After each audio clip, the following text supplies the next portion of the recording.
Right, thank you very much. I'm delighted to be invited here. I've never spoke at Interact before, so this is going to be a new experience. So I wear a number of hats, one of which is the Women's Officer at Whalley Range Labour Branch. So obviously I'm a member of the Labour Party. I'm also a member of Momentum, and so I suppose I'm on the left of the room in more ways than one.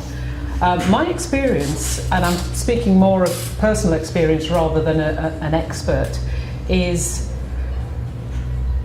the gender pay gap is often much bigger than we really think it is, despite the recent requirement for companies to record that gender pay gap.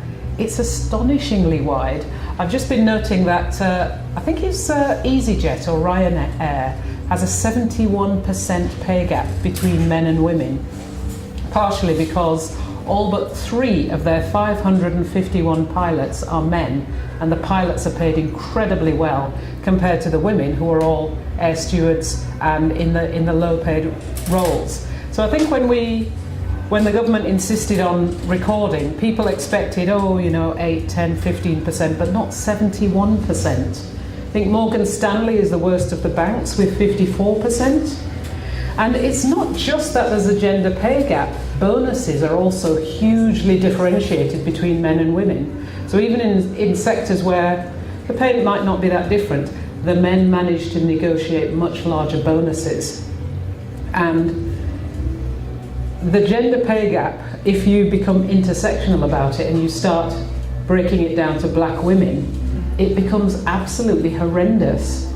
I was talking recently to a friend of mine who's still a solicitor. So I used to be a city solicitor and I am no longer a city solicitor. And I joked that she was earning 10 times more than me. And she was actually earning 11 times more than me. So even in my joke, I got it wrong. Partly because I've chosen to leave the city and to work as a political activist, which any political activist knows is, I will say, it's not well paid. It's not paid at all. But you certainly get other things out of it. But as a parent, I could only start doing this kind of work once my children had left university, because before that, it's just simply too crippling. So I think, in addition to the actual pay gap itself, you've got the fact that women are restricted in what they can do because of the need to earn and the need to spend more hours earning because they're paid so much less.